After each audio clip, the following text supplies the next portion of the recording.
Assalamualaikum. I welcome you all to Javed Publishers. Here we are studying Reading General Knowledge, Grade 3, Chapter number 15, and the topic is Working Out Disagreement. Chapter number 15, Working Out Disagreement. Allah has created all of us. We all are equal. We live together in a society with different peoples live around us.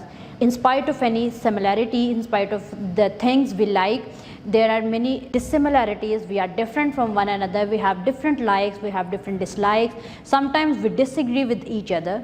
अब इस chapter में हम यही पढ़ेंगे कि जब हमारी likes और डिसलाइक्स नहीं मिलती, हम में सिमिलैरिटीज़ नहीं हैं, कभी कभार मोमेंट ऐसा आता है कि जहाँ पे दो लोगों के दरमियान डिसएग्रीमेंट हो जाता है, डिफरेंट लोगों का डिफरेंट ओपिनियन होता है सेम इशू पे, तो वो एक दूसरे से अग्री नहीं करते, तो वहाँ पे हम उसको बोलते हैं, इसको डिसएग्रीमेंट बोलते हैं। अगर डिसएग्रीमेंट जो है वो एक्सीड कर जाए तो फिर उसका रिज़ल्ट क्या होता है, वो डिस्प्यूट हो जाती है। अब हमें ओवरकम कैसे करना है कि हम लड़ाई से बच सकें, हम डिस्कस करेंगे कुछ एग्जांपल्स के डिसएग्रीमेंट जो हैं वो स्कूल में भी हो सकते हैं, वो होम में भी हो सकते हैं, वो कम्युनिटी में भी हो सकते हैं।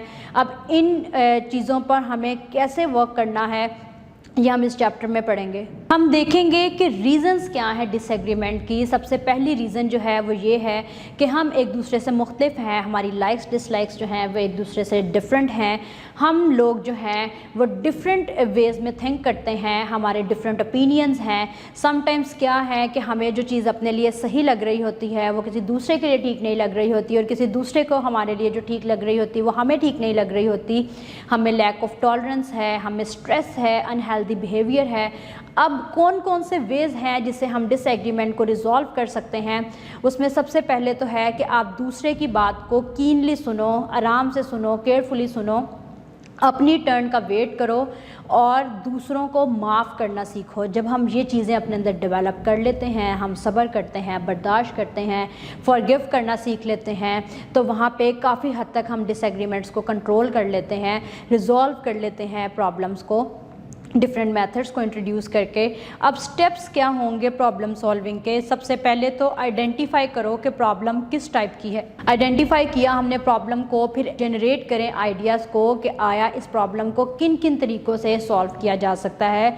फिर उन आइडियाज़ को हम देखेंगे कि इस तरह से इम्प्लीमेंटेशन होगी, फिर इम्प्लीमेंट करें, फिर उसके बाद देखें कि क्या वो आइडिया जो है वो वर्क कर रहा है, क्या उससे डिस्प्यूट जो है वो कम हुआ है।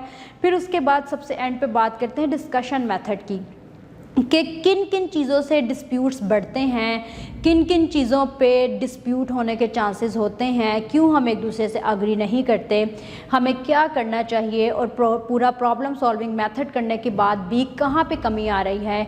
ये सारी चीज़ें हम डिस्कशन मेथड में डिस्कस करेंगे। कीप वॉचिंग, अपना बहुत सा ख्याल रखिएगा और जुड़े रहिएगा हमारी बोलती किताबों के साथ।